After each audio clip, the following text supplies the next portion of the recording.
Hi hello. Present ఎక్కడ చూసినా ఒక దేవర ఫీవర్ అనేది నడుస్తుంది. అది గుడ్ ఆర్ బ్యాడ్ ఏదైనా కానివ్వండి, ట్రోలింగ్లు కూడా చాలా ఎక్కువ అయిపోయినాయి. అది ట్రోలింగ్లు ఎక్కువ ఎందుకైనా నాకు అర్థం కాదు. రామ్ చరణ్ ఎన్టీఆర్ మంచి ఫ్రెండ్స్ అని ఎన్నో సందర్భాల్లో చెప్పారు. ఆల్రెడీ సినిమా కూడా చేశారు. అల్లు అర్జున్ ఎన్టీఆర్ ఎంత మంచి ఫ్రెండ్సో అందరికీ తెలుసు. కానీ మళ్ళీ అదే ఫ్యాన్స్ ట్రోల్ చేస్తున్నారు ఎన్టీఆర్ని.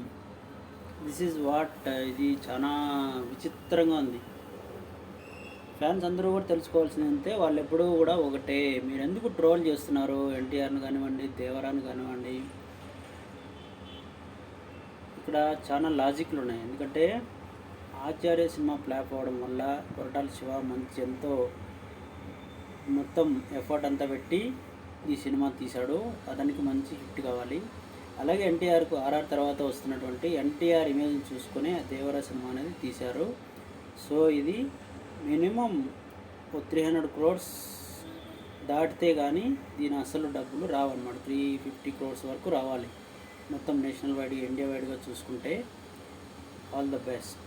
అందరూ ఆల్ ద బెస్ట్ చెప్పండి, అంతేగాని ఎక్కువ ట్రోలింగ్ చేసి వాళ్ళు కూడా కష్టపడి ఎన్నో వందల వేల మందికి పని కల్పించి సినిమా చేస్తున్నారు. అనేది వాళ్ళు సొంతంగా వాళ్ళు ఒకరే ఇద్దరు సినిమాకు పని చేయలేరు. రోజు 1,000 మంది పనిచేస్తున్నారు. తెలుసా మీకు ఈ విషయం? అదంతా దృష్టిలో పెట్టుకొని మీరు ఎవరిని ట్రోల్ చేయకండి. Thank you guys.